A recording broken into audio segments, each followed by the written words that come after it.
That means my partner this morning and my co-host, Greg White. Good morning, Greg. Good morning. And we do have by phone, we have Jeff Quile with Radius, Indiana, and going to be talking about the walking trail today. So good morning, Jeff. Good morning.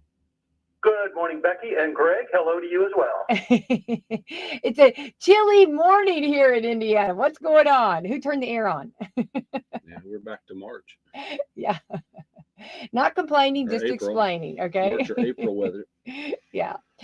So let's thank our sponsors this morning. Meadowview Healthcare, Walmart, Salem Crossing Americans for Prosperity, Mama Rosa's, Fox Burley Wealth Management, Dr. Black's Eye Associates, Dr. Mindigan, Marshall Monuments, McAllister Land Consulting, First Harrison Bank, Louisville Bats, Sneck Hospital, and Springs Valley Bank and Trust. All right. And we're going to be talking about the Pacers' big win last night. Exciting time and very proud of the Pacers.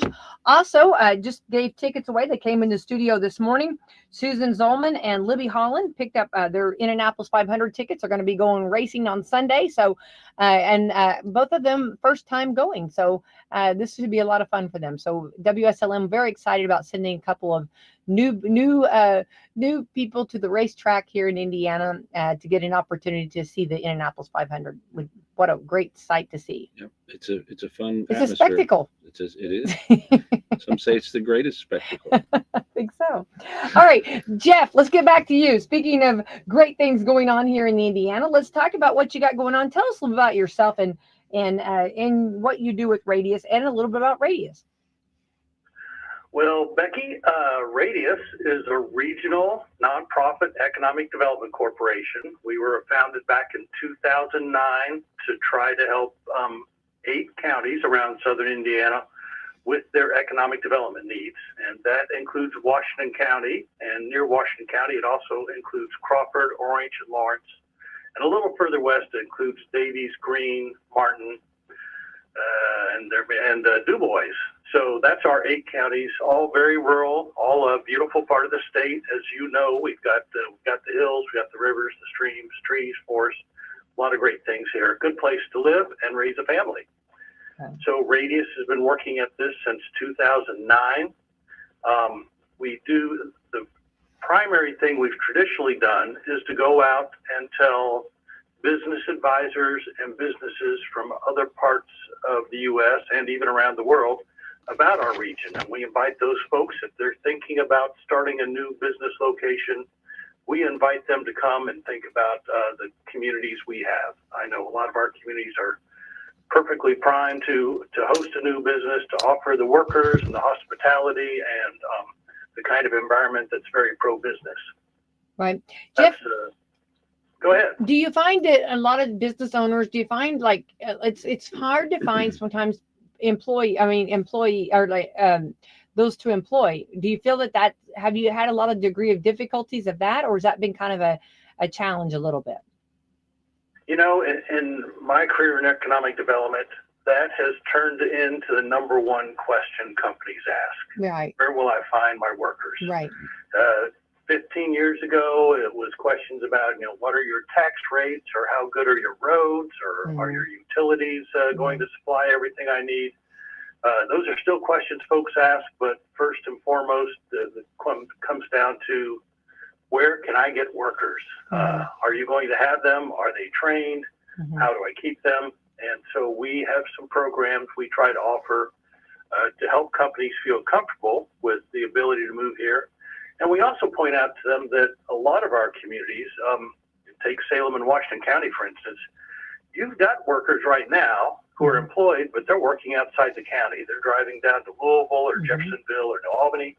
And we tell companies, if you come and offer them a job at home in Pekin or in Salem or Gamblesburg, wherever it may be, and they will be happy not to have to drive 45 minutes or an hour. If they can drive 10 minutes, 20 minutes to get to a good job, they'll be happy to do that. So that's part of what we tell folks when they ask about labor availability. We also offer some programs to help them find workers. We've got a program called Choose Southern Indiana, where Radius will help pay money for companies if they can't find a local worker who's got a specialized skill, maybe a lathe operator or a CNC operator or or a specialized kind of accountant, we will pay $3,500 to that person to help them cover their moving costs to move into Washington County. So that's one of the things we do. We also work with a state agency called InVets, and we work with Crane to identify military veterans who are looking to move to Indiana, and we tell them about the fact that we've got a beautiful piece of country here in southern Indiana. Many of those folks are looking for a place where they can have a couple of acres of land and some air to breathe. In many cases, they are looking over on the western part of our region, over around Crane, where they can work with a defense contractor. But we also get some who are just looking to be in southern Indiana. Some of those folks are looking to move home, or some of them are just looking to find a good job. So that's another thing we do. We've got a couple other tools we offer to companies. We'll help them do social media campaigns to try to recruit workers. So we know that labor force availability continues to be one of the big questions, the biggest question really for most companies anymore. I agree. And I'm glad that, when you start talking, because we actually been talking about veterans a lot here this week on WSLM. And, we have got a community, and I know they're surrounding our sister communities too, but I know our county is so good with our veterans, and it's almost like the honeypot if they land here in our county for veterans, because we love our veterans. We do. They're good people, from a citizenship standpoint, but they also are great employees. When they come out of the military, they understand discipline, they understand jobs. Many of them have skills they have been taught in the military, and so that just makes them a great match for an employer who's looking for someone they can rely on. Right. Well, I love to hear about your programs. I was, I've talked about this, I'm going to go back to, before COVID. I feel like it was a little, I guess, it was a different, I guess it's kind of flipped since then. It was different when the fact of, it was more of a competitive, so to speak. Now I feel like employers are just trying to find people. And I feel like that sometimes people are put in positions that maybe is a little bit more than what they challenge and they can do. And it's it's not necessarily anybody's fault. It's just where we're at right now. And I feel like then sometimes people get a little bit not so nice to people that are put in positions that maybe was a little bit more than what they can handle. Do you feel that's fair? Yeah, I'd agree with that. Yeah. And I feel like that's where these great programs that can help train people and get them where they need to be and get them, maybe in management. Sometimes I feel like they've kind of been thrown in management, but they were really never taught how to become that manager. And yes, that's, for some people, some people just have a natural skill in understanding how to work, how to manage, how to motivate. But for other folks, it is a learned trait that takes time. It takes having a mentor. That's always very important for those kinds of things. Right. And I feel like that sometimes they've not had time to have that. They just kind of here you are. Sometimes you just get thrown in. It's very interesting how it's changed in that. So, but I love that these programs are there. I love what you're doing, and I think that's great, and it's very important. And I love that our listeners, and to let people know that there is classes and there is help, and I like that attention to detail in that. Well, good. Yeah, so, I appreciate you letting us get that message out, because we are always happy to help, Washington County companies. We've helped a few over the years, but we're always looking to do more with folks in your community. Right. All right, Jeff, let's talk about, so boy, I tell you why, you have to keep your eyes on the road, but my goodness, we all want to look at those trails. Those trails are just like so beautiful. So let's find out where we're at. I know we just had the Borden one, the Borden ribbon cutting. So kind of tell us what's going on. So starting in December, we opened up the Orleans section of the trail. That was about 1.25 miles long. Okay. So in January, then we went to Mitchell and we opened up their section of the trail. It's a little over 2 miles long.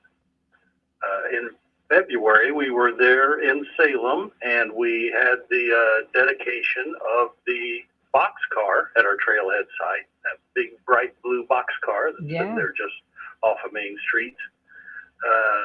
And so now, like you said, earlier this month, I think it was, we went down to Borden. We opened our longest section of the trail yet. That is 5.5 miles from Borden all the way down to Deem Lake Road in Clark County. And later this month, next Friday, the 30th of May, we're going to come to Salem and cut the ribbon on the trail section in Salem. Open up, I think it's about 2.5 miles of trail we've got built in Salem. So we're looking forward to that at 1 o'clock on Friday, the 30th of May, right there at the trailhead site. All right, and everyone's invited to come out to that and help celebrate. And any questions that they might have, it'd be a great opportunity to ask, right? Yep, yeah, we will be there. We'll have our staff there to help with things. We'll have some other speakers. I know someone from the Department of Natural Resources will be coming down. We've invited our contractor to speak. That's Mac Construction, because they've done a fantastic job building the trail for us. The engineering firm that's helped design the trail, Clark Deeps, they'll be speaking. Temple & Temple is the firm that is building our trailheads, one of your very own Salem companies. Mm-hmm. And we'll have them speak, not this time, but the next time we come back to Salem when we officially dedicate the trailhead site. So a lot of folks talking about the experience. Everyone feels very involved. The folks that were working on this trail for a couple of years now just feel a real sense of pride and ownership in what they've accomplished in bringing this kind of a gift to all our southern Indiana communities. Right. What's been some of the biggest degrees of difficulties? What's things that anytime you start doing something, a project, if you will, you always come into things, we didn't think that, or just what was the biggest thing that has been, the hardest hurdle to get over? Recently it's been the very rainy winter and spring we had. We've run into some drainage issues, not so much in the Salem area, but a little further south. You get down around Borden where the trail runs right along the foot of the knobs. We've had some of these big torrential rainstorms have just sent torrents of water down the gullies, and they've come across our trail, they've come through our trail, they've come under our trail. So we've had to go back and do a lot of modifications in several places to make the trail better capable of withstanding that kind of a downpour. So that's been one of the most recent challenges. Big programmatic challenge, I think, has been the fact that the funds we're using primarily from Department of Natural Resources, who gave us $22.3 million. Those funds are the federal dollars that were passed through the ARPA program a few years ago. And those dollars have an expiration date.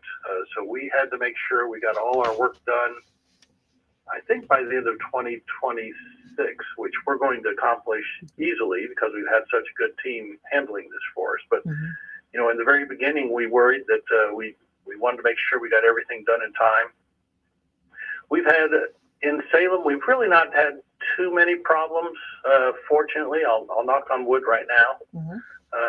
Up in Mitchell, we had a challenge in that CSX Rail still has an active rail line that runs east-west, and our trail is on an old CSX corridor, the old Monon corridor that runs north-south. And CSX is very particular about letting folks build a trail across an active line. So we are still negotiating, trying to find the most safe and affordable way to get the trail across the active line there with CSX's approval. So that's been a challenge. In Salem, we're really lucky.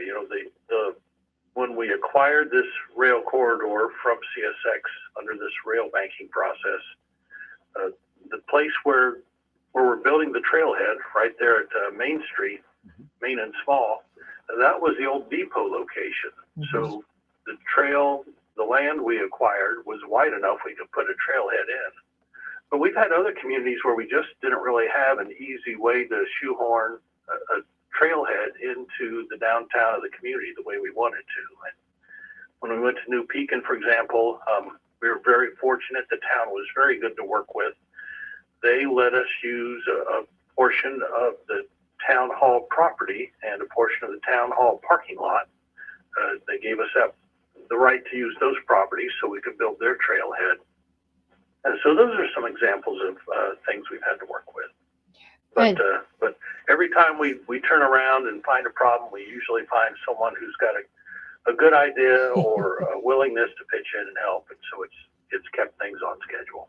Jeff, that's when you know you're working with the right people, right? That's exactly it. It's a good team. Yeah. And the communities have really embraced this trail. Mm-hmm. We've been very fortunate that there's been a very positive public support for the project. Right. I do want to say we were down at New Pekin actually yesterday. Boy, I love that. That looks so nice. They did such a good job. They did. We had early in the process when we knew we were going to be working on this trail, we had a debate, Becky, about we're going to have, the radius has 58 miles or so of the trail corridor spread across 4 counties and 6 different incorporated communities. And so we had to decide, should we just turn it over to each city and town and let them design their own trailhead, their own trail characteristics, or do we want to develop one uniform look that we will construct on our own up and down the corridor?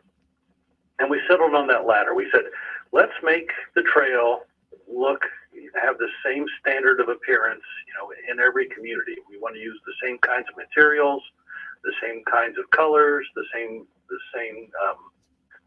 kind of palette, I guess you'd call it, so that when someone's at a trailhead in Pekin, they can say, oh, this reminds me of the trailhead in Borden or the trailhead in Campbellsburg. And so what you're seeing is, we've got these trellis structures that provide shade, but they look a little bit like a rail line. They've got the dark metal and they've got the wood structures. We're putting in benches that look the same up and down. We're putting in public restrooms. We know that's important for folks who are out there riding a bike or walking, 5 or 10 miles at a time. They get to a trailhead, they want to have some comfort. So we put in public restroom structures that are from the same supplier at each trailhead, so folks will know when they see that structure, they'll know what it is. Mm-hmm. And it's a nice-looking structure. You can see the one that's being constructed there in Salem now. Salem and New Pekin's trailheads are both under construction right now for those kinds of elements. And we're putting in some other things too. We're putting in a small solar charging station. So if someone's got their cell phone and they need to charge it up, they'll be able to plug in at the trailhead and get a quick charge. Bike racks are all the same, trash cans are all the same. So we've got that uniform appearance. So I'm glad you noticed that down in New Pekin, and you're going to see things pretty similar to that in Salem and in Campbellsburg too. Yeah. I was trying to think of a movie, with a train movie, because that made me feel like, a throwback. I loved it. I think it looks fantastic. Yeah. And I'm so happy and whoever designed it, well done. Yeah. It's so awesome. Standing under there waiting for the train. Right? Yeah. I was trying to think of, Casablanca. Play it again, Sam, or yeah, some different train. Anyway, very impressive, and I encourage anyone that has not seen it to go see it. And Salem's rocking too. I think, and so is Borden. All of the places I've seen so far are doing fantastic, and I'm seeing a lot of people already starting to use the trail. They are. The weather is warmed up, although as you were saying earlier, not today, not as warm as we thought it should be not at this not time today. of year. But, weather's warming up. Folks are looking for a place to get outside, and that's exactly what we want them to think of is, let's go take a stroll on the trail.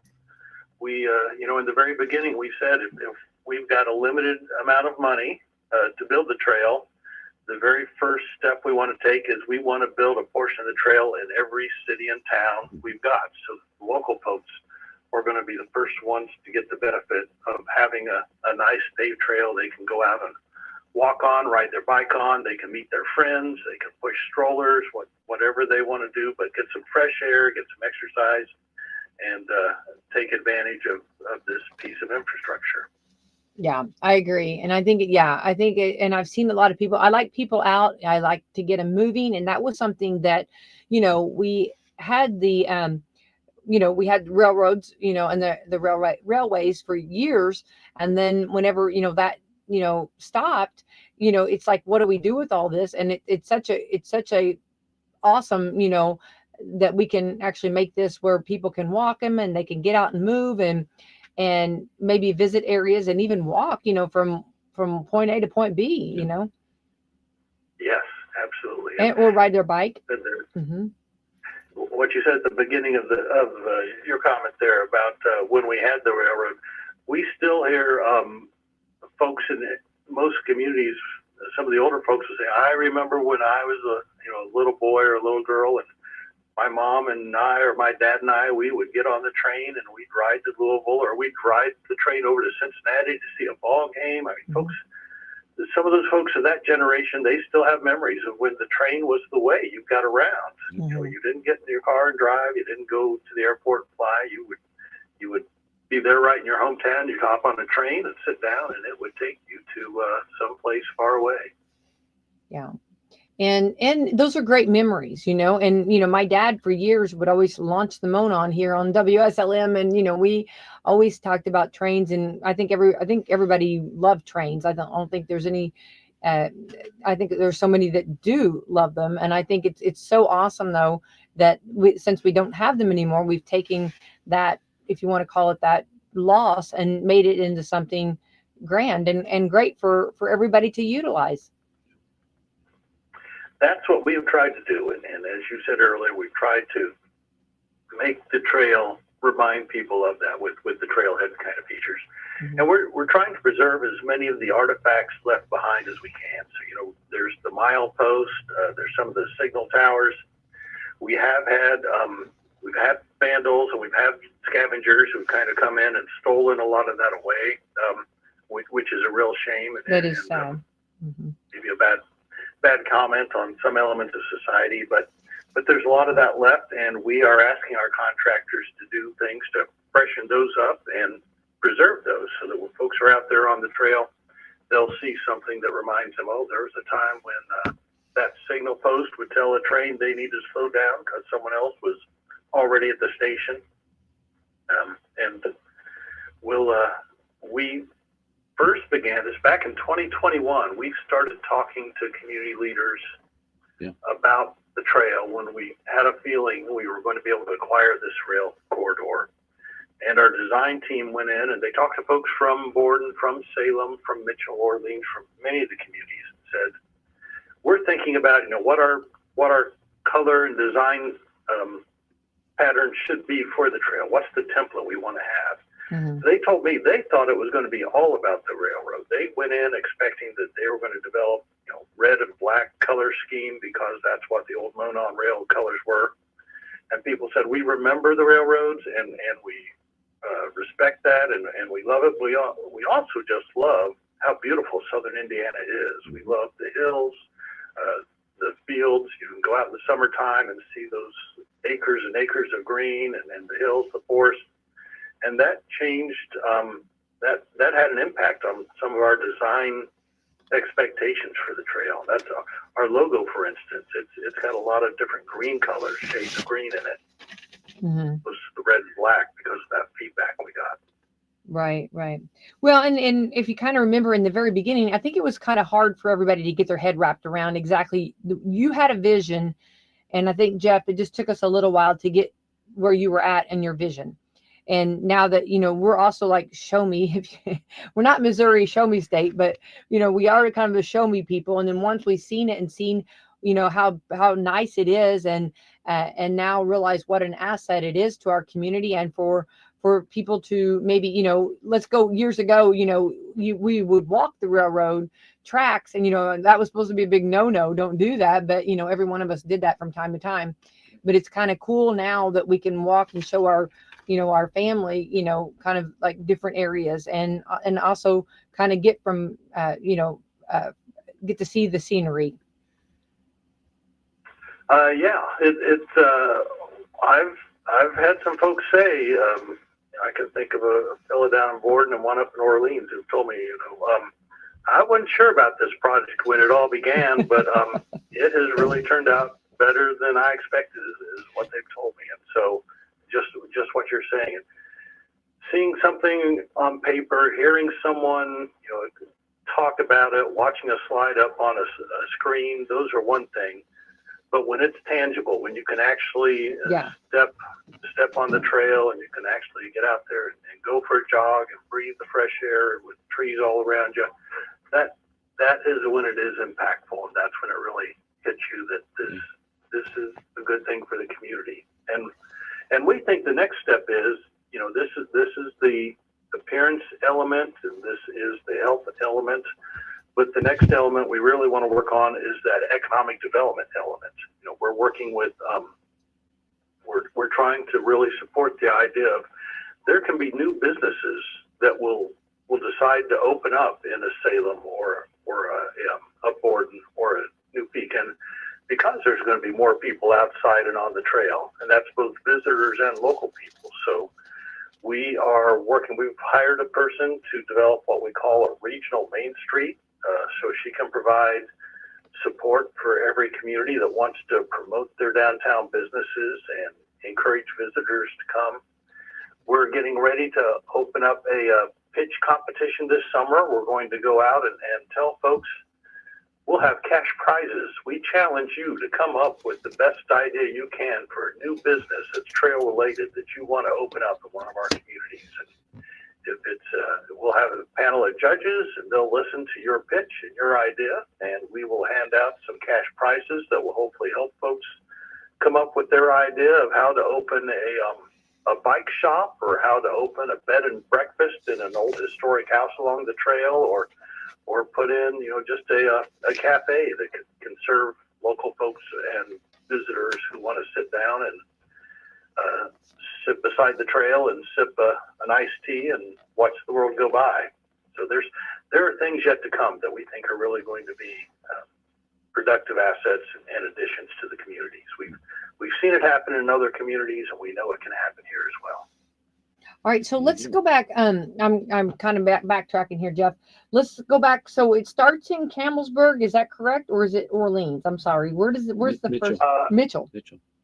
It's Mitchell. Yeah. So Mitchell is the northernmost point we're going to develop. We actually have the starting point is about 3 miles north of Mitchell at a place called Yawkey Road in the middle of Lawrence County. That's where our section of the trail begins. Yawkey Road. But it's just a dead end, so we don't have plans to do any development that far north of Mitchell right now. But in Mitchell, we've got that about 2.5 mile section of trail that we built. And then there's a gap of about 4 miles where the trail is not built. And then you get to Orleans. Okay, will they fill in that gap? I guess that's what We will, yeah. So we're running out of money with what we're building this year. So we need to find money to fill in all the gaps, basically, Becky. And we've got, I think, 3 grant applications submitted right now to federal agencies trying to get approval to give us some money for the next stage. But in the meantime, we will leave those gaps, and we will just make sure that we have the trail built inside all the local communities. So like I say, Orleans. From Orleans, then we've got a pretty big gap. I would bet it's 8 or 9 miles from Orleans over to Sotillo. And then we've got about a 3 mile stretch that covers Sotillo and Campbellsburg, giving those folks a nice stretch of trail. And that's a nice, level, open part of the trail. That's where you've got fields all around you on both sides, and it just feels like you're really out in the country there. Now, wouldn't you like in the fall we'll have pumpkins? You can see like all the pumpkins like in the patches and stuff. That'd be good. Yeah, you're right. I've seen the pumpkin fields up in that part of the county. It's a wonderful sight to see in the fall. That'd be fun. Okay. First couple times I saw those, first couple of years, Becky, I actually pulled off the side of the road and just got out and took pictures with my phone so I could show my kids, hey, look, here's a real pumpkin patch. They wouldn't have believed it if you didn't have the photo. No, that's right. It's Yeah. other than watching Charlie Brown every Yeah. Halloween, I don't know that most folks know what a pumpkin patch looks like. Exactly. That's right, Jeff. I love that. All right. So then, okay. So we go from, so that's a nice area. So from Campbellsburg to Salem, how far do we go? Where's our ending there, I guess? That is about, I think that's about an 8-mile section of trail there that we have to find the funds to build. Okay. And that's a section where from Campbellsburg, it goes east and then a little bit north, and then it loops and it comes back down south to get to Salem. In Salem, on that western side of town, we start construction at Old Highway 60, I think it is. That old road that By the sawmill. on the north side. Yep, by the sawmill, exactly. That's been that's where beautiful. Our trail begins. That was just beautiful to watch that. I saw a lot of that going on. That was really pretty. Well, good. To watch them, like, to smooth it out and to do all the work. It was really cool to watch. Yeah. Yeah. The contractors, the Mac Construction, they had to come in and they had to remove that top layer of ballast stone to get that out of the way. A lot of that had been loosened up a couple of years ago when CSX contractors came through and took out the rails and the ties. So we had to move that loose stuff aside to get down to that really solid packed ballast. And that's what we built on. We put down a layer of crushed stone aggregate that could be really compacted and then put the asphalt on top of that. And so our Salem section, it's asphalt. It starts there and it makes that big sweeping curve. Starting there on the west side of town, it goes south and it comes east, crosses Main Street, comes up over by Elizabeth, and then it goes behind Walmart and Kimball, and it ends over kind of behind Kimball, I believe. The Kimball plant on the east side of town is where it ends. And so then we've got probably one of the longest unbuilt sections is from there all the way down to New Pekin. It's 9.8 miles that is waiting for us to find the funds to build. And then in New Pekin, we've got a section that's pretty much done, but we haven't opened it up yet. We've got a couple of bridge structures that are being finished up, and that's about a 4-mile section, but it connects to the Borden section. So when we open up New Pekin, between New Pekin and Borden, we'll have 10 miles of continuous trail stretching all the way from the north end of New Pekin down to Dean Lake Road in Clark County. Oh, wow. Yeah, that's a combination. It's asphalt inside of New Pekin, and it's asphalt inside of Borden. That was our design, was to make sure we put asphalt inside the municipal boundaries so that folks would have the highest quality surface they could. And then the in-between parts, we copied some other trails we visited, and we put a really finely crushed aggregate surface that's rolled down and compacted. So it's firm enough to ride a bike on. It's firm enough to have a wheelchair go out on, but it is not quite as expensive as asphalt to put that kind of a surface down. A little less expensive to build. In the long run, that'll even out with maintenance costs will be a little higher in the long run, but it lets us get a trail built now in a way that's helpful for everybody. So you'll have Pekin. Yeah, go ahead. You'll have Pekin open this summer and Campbellsburg and Salem. So all of them will be open to some degree. Yes. Okay. Yep. Yeah. I expect in June so May 30th we'll open Salem. I expect we'll open New Pekin sometime about the middle of June, and we should have, because we want to get the New Pekin section open before that famous 4th of July parade and festival happens. Yeah. So I hope make sure we serve the community in that regard. Yep. Yes, that's beautiful. Because we both know what kind of crowd they draw down there in New Pekin for that. Oh, yeah. It's the oldest consecutive 4th of July celebration. I know. Isn't that a great thing to have right here in our part of Southern Indiana? Absolutely. Yes. And we're very grateful for them. For that. So we'll do that, and then the Campbellsburg section, we'll get that open, I hope by the end of June, maybe in July. And so that's the trail. Now the trailheads are under construction. Like I say, Temple and Temple is putting those beautiful structures in for us, and they've been wonderful people to work with. But the contract, we have two separate contracts. One contract was building the trail, and it was a few months later that we signed the contract for the trailheads for Temple and Temple. So they're a little bit, they didn't start as fast as Mac did, just because the contract wasn't given to them as fast. So the trailheads, we'll have dedications for the trailheads later this summer as well. We'll get all those opened up and offering all those amenities to our folks who want to use the trails. That's cool. Now, one thing I was kind of surprised at, but I'm sure it was a safety thing, but you've had to rebuild all the little bridges along the way. That's right. One of the things, so the standard we're using is that we want to have the bridges, strong bridges and culverts, all those structures need to be strong enough to allow vehicles on them. You know, if someone's out, 5 miles outside of Salem and, they have an accident or an illness and they're not close to a crossroads, then we want to be able to allow an emergency vehicle, an ambulance or whatever it might be, to actually use the trail as the way to get there as quickly as possible and serve those folks. And we'll need to put maintenance vehicles, in the long run. Fortunately, our trail is being built well now, so it'll be a few years. But someday the day will come, we'll have to go back and rebuild the trail and maintain it. And so we'll have to put vehicles on there from time to time for those purposes. Although otherwise, we'll be putting up signs here, hopefully in June or July, that will let everyone know that motorized vehicles and horse-drawn vehicles and horses are not allowed on the trail otherwise, for the safety of the pedestrians and the bike riders. Okay. So how wide is the trail? I guess we've not been on it because we've tried to respect the fact that it's not open yet. But Greg, I appreciate that. We know how people are out enjoying the trail now, and that's why we're trying to hurry. You don't know. Wait, now, Jeff. Okay, I'm going to correct him real quick. The reason, we would have been out on that trail.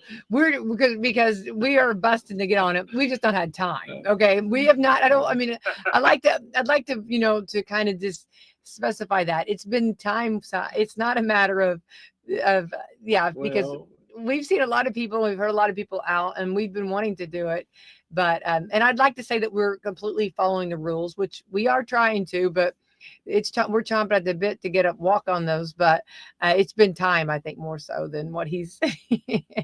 Okay, so there's Becky's Truth in Advertising disclaimer coming right there. Yeah, sorry. I have to throw him under the bus on that one. Okay. Yeah.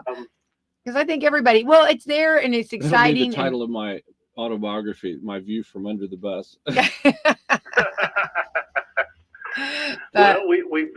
so back to your question. The trail is wide. The asphalt is 10 feet wide, and then I think we've got at least 1 and maybe 2 feet of crushed stone shoulder on either side. So it's at least 12 and maybe 14 feet wide altogether, which is wide enough to let. So one of the things they talk about is bicycle riders. There are clubs and there are groups of bicycle riders who love these long distance trails. So you may have a group of 5 or 10 or 15 folks get on their bikes and they wear their helmets and they put on their matching jerseys and they go out for a bike ride. And so the trail's got to be wide enough that they might be running 2 or 3 or 4 abreast. And still you want to have room for all of them to ride and folks going in the opposite direction to not get run over. So the trail's built relatively wide, wider than I would have originally expected, but I understand the safety need for it and, how it just accommodates more people that way. What is the etiquette for bikes and walkers? Is there a certain area that the bikes stay on, or is it just kind of? I think the courtesy that's expected is that bikers will yield to walkers. Okay. So if there is a conflict coming up, the bikers should be the ones who, all move kind of to the edge or go to being single file instead of four abreast, and not force the walkers off the trail. I didn't know, like on some, like in New Albany, you've got on the streets, they have Bloomington, different cities have a bike lane. And I didn't know if there was like the right side was for bikes and the left side was for walkers or something. I didn't know how that went. Yeah, I don't know that we've got any rules that formal yet either. It's meant to be a multi-use shared trail for folks on bikes. We've had it's been one of the interesting series of questions we get on our Facebook page. We've got a Facebook page where we try to answer questions and give folks information, and folks respond to that page very well. We get all kinds of comments on it, but we've had questions about, well, what about my someone asked recently about four-wheel bikes.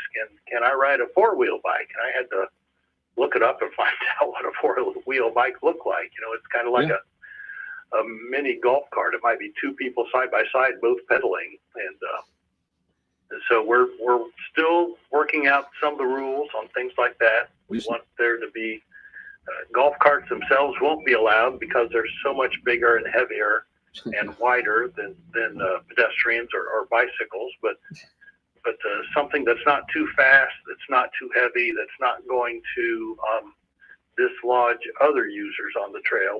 We'll try to accommodate those folks. Right. And yeah, I was going to say that when not this last time, but the time before when we were in Borden, when they were having the official like ribbon cutting or the official like celebration. I was amazed at how many bike like organizations or groups were there in support, and they were like, they had their biker uniforms or outfits on, and I thought that was going to be. I mean, they were really excited about this. They are excited. They're colorful. It's really fun to see a group like that on the trail riding along, in a pack, so to speak, because they are colorful and they're very dedicated to their biking art, their exercise, and the things they do. So when we had the Borden ribbon cutting, there were, I don't know, I would guess there were 20 or more people like that who were there, and they really provided a nice background splash of color for us. Yeah. That was a fun ribbon cutting because the high school actually sent their pep band down to us. And so we got to have the pep band playing, and we had close to 300 people out there for the Borden ribbon cutting earlier this month, the biggest crowd we've had yet. Right. Awesome. Well, and let's have everybody come out and right here on the 30th of May and celebrate the Salem one, right? That's what we want. We would love to see a big crowd of the local folks coming in to celebrate opening up this new piece of infrastructure for them. What time was that? Did you say 1 o'clock? Did you say 1 1 o'clock? That's 1 o'clock. it. Okay. Yep. All right. And we'll have a few speakers. No one's going to speak too long, though. We all know that folks aren't really there to hear us flapping our jaws. They're there to get out on the trail. So when we had the Mitchell ribbon cutting, it was in January, and it was a very cold day. I think I'll bet we were no more than 20 degrees. So we had 4 speakers, and we still got the whole ceremony over with, all 4 of them speaking and cutting the ribbon in less than 15 minutes. So the folks were motivated to get it done, get it open, and then get back in their cars where it was warm. Yeah. Might be the same way on the 30th. Well, looking in our crystal ball. It's due to change. It looks like it's going to be mostly sunny and 75 on the 30th. We'll take it, right? I am so glad you are guaranteeing that. No, I was going to say, I don't know. That's, no. I'll be under the bus again, but subject to change at any time. Yeah, that's just, yeah. That's that's stepping out a little further than. Yeah, you never know. It's going to change. If you don't like it, wait an hour. It is going to start. It'll start warming up next week, and right. and it does show that Wednesday and Thursday are going to be warmer and sunny. So we lock it in. This looks like all right. That goes into the weekend. So right. Well, Jeff, you got a lot going on. You've been doing a lot and a lot more to go. So it looks like then after the the Campbellsburg is wrapped up, then that's where we need to, you'll pause a little bit and you're going to go get some more money and then come back and start working again. Is that kind of the way you're looking at? It's that, plus we'll have ongoing maintenance. We're probably going to hire, we hope we can hire someone this summer who will become our full-time maintenance person along the trail, someone who can go along and spray the weeds and remove graffiti and keep things looking the way that the communities deserve for things to look. So that's one of the things we'll be doing, and that'll be an ongoing responsibility. We're working with the Community Foundation, the Washington County Community Foundation, to set up an endowment so that someday we will have a perpetual, permanent pot of funds available to treat the trail right and preserve it as a wonderful legacy. If anybody has any interest in learning how to donate to that, they can contact us here at Radius or contact the Washington County Community Foundation and learn about that new endowment we've just established. But it's just like roads. It's just like everything else. Sewers, the things that are built that are meant to last, you've got to maintain them and treat them right for them to have their longest lifespan possible. Right. So it's going to be an extra. It's not going to be put on the county then, right? Or the area that it's in. It's not their responsibility. It's going to be an additional for maintenance, right? There may be ways we can develop a partnership with okay. the county. A park, maybe a park staff person can help us lock and unlock the bathroom doors or something like that. But for the most part, no, we don't want this to be a burden on taxpayers. We want this to be an asset that adds to the local economy. Radius is taking this on. We're setting up this endowment to eventually replace Radius as the funding source for the maintenance, and we'll keep applying for grants to find the funds to carry out the heavy lift of construction cost. Right. Makes sense. Well, is there anything we didn't cover, Jeff, this morning? You mentioned that you ran into a group of Radius women in Salem a couple of weeks ago. Yeah. Yes. Uh-huh.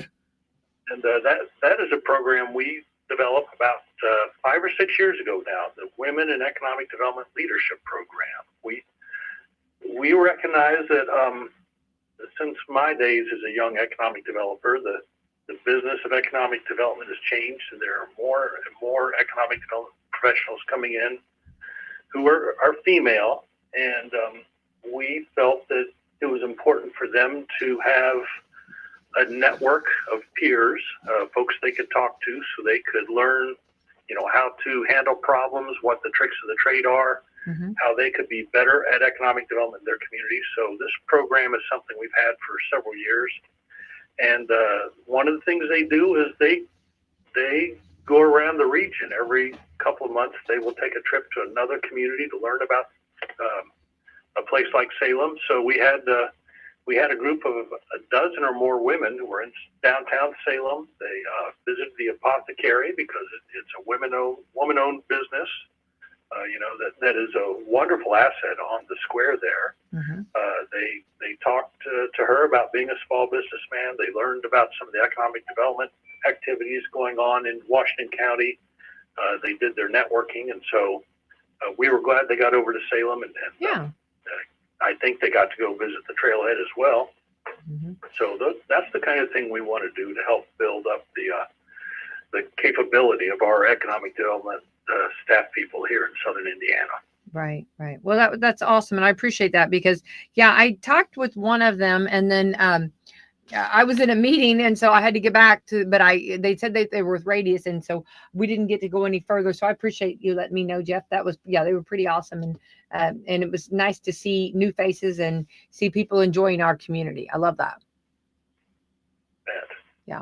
Well, thank you so much for your time this morning. You've been very generous, and we appreciate you explaining everything and kind of keeping people in the know, which we love to do that, and want to keep up the good work. And and then officially, then on the 30th, when it is open, is that when after the opening, is that then everybody let the games begin?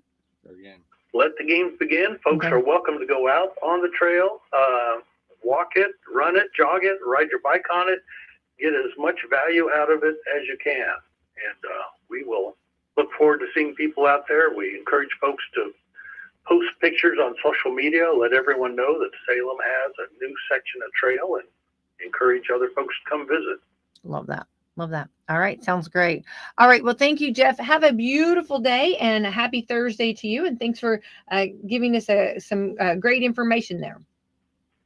Well, thank you, Becky. You and your radio station are a real asset for Salem. A lot of communities don't have this kind of opportunity for the community to have a conversation and learn about what's going on. So local radio is just a tremendous thing to have, and Salem's lucky to have you folks there. I'm going to record that. Okay, Jeff? Use right. it all you want to, because it's the truth. When Well, I was a county commissioner up in Morgan County many years ago, going on the radio, having a local conversation every couple of weeks about what the commissioner's doing, that always gave me a lot of feedback from folks who heard it on the radio. I appreciate that. Thank you for those kind words.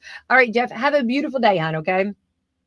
All right, you too, Becky. All right, Take care, Greg. Right. See you next Bye week. now. Bye-bye. All right, fantastic. Wow, some good information. Yeah, exciting. It'd be good to get on it maybe next weekend. Yeah. Maybe. Yeah.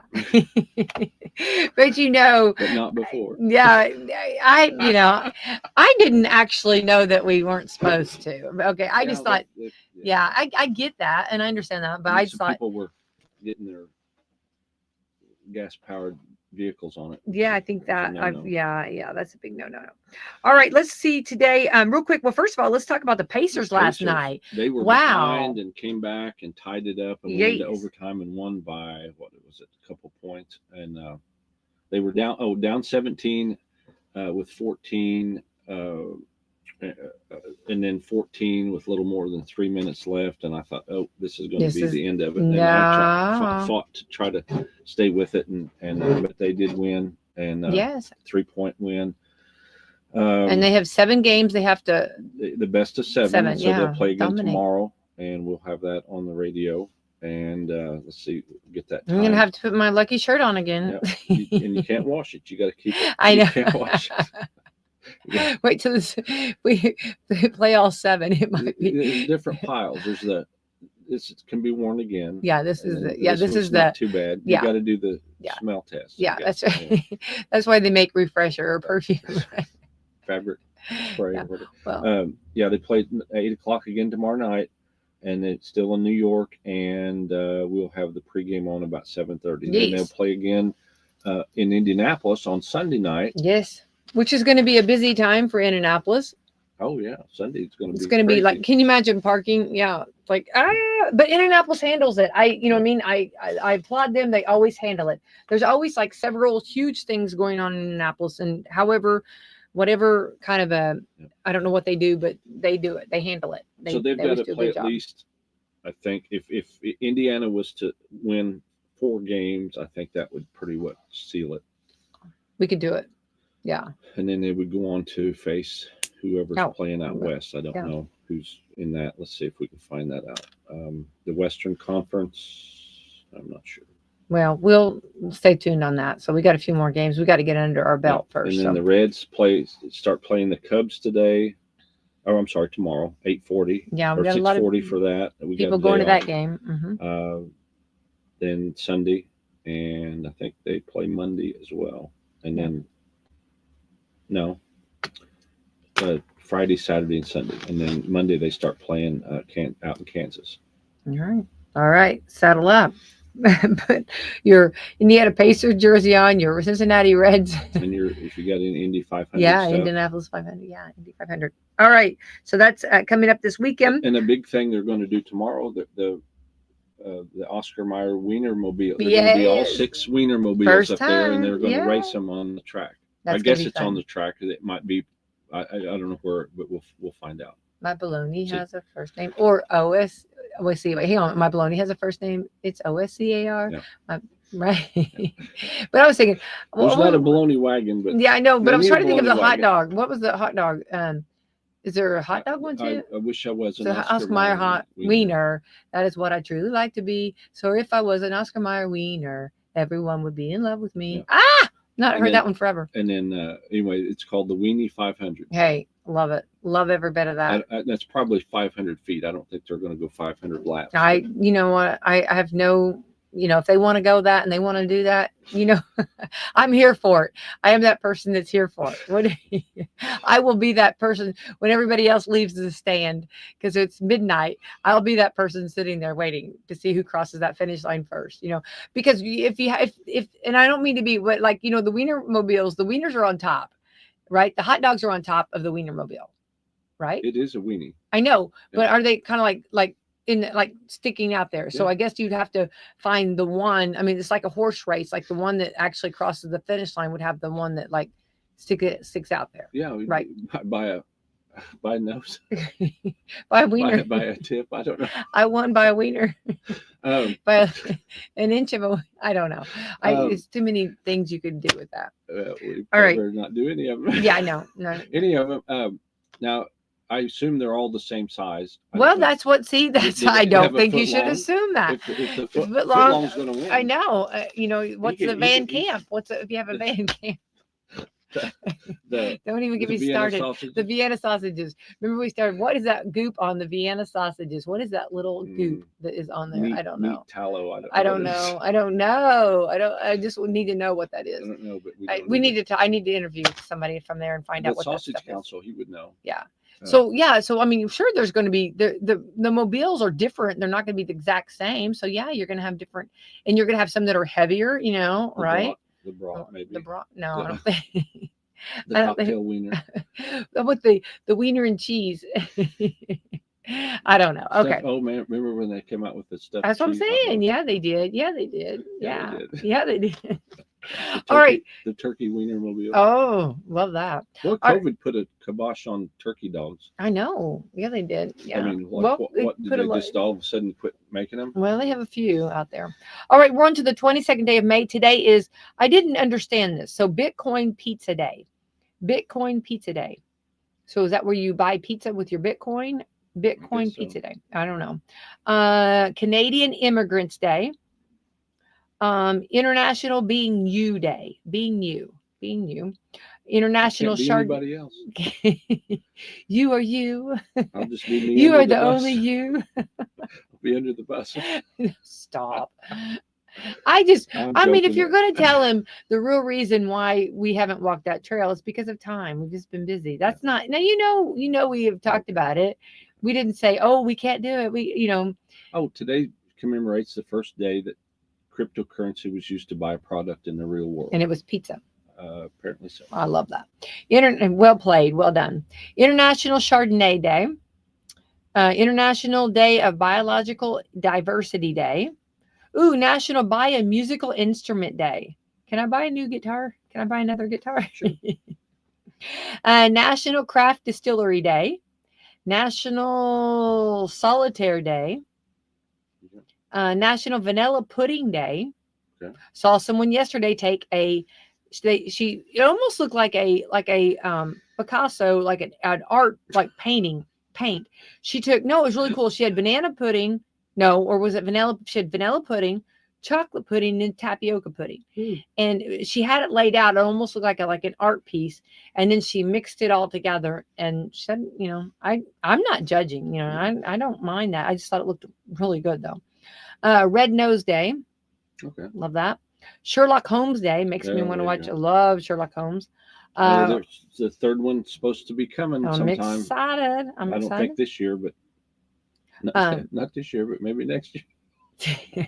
We hope. Maybe not. Next World year, but Goth Day. there you go. So there we go. Get out and enjoy. But we got to get out of here. But exciting Thursday. Happy Thursday to everyone. Hopefully everyone. I do want to say real quick, back Mhm. in 2010, when this guy bought 2 Papa John's pizzas with 10,000 Bitcoins. Oh, I love that. Now at today's price, they're each coin is worth $63,000. So those two pizzas today would be worth $630 million. Giddy up. And But worth every bit. That's how low, you know, low they were valued then. It took 10,000 of them. well, you know what? Worth every penny. You know, pizza. Hot, fresh. Hot, fresh pizza. Can't beat it. All right. So let's thank our sponsors. Yes. Speaking of pizza. Springs Valley Bank and Trust. They'll be back on in June, I think. Excited. Sneck Hospital, Louisville Bats. I'm assuming they're probably going to have some games this weekend. Mm-hmm. First Harrison Bank, they'll be in maybe coming up here soon. McAllister Land Consulting, Marshall Monuments, go see the Rock Doctor. Dr. Black's Eye Associates, Fox Pearly Wealth Management, Mama Rosa's, there's Americans for Prosperity, Salem Crossing, Walmart, and Mediview Healthcare.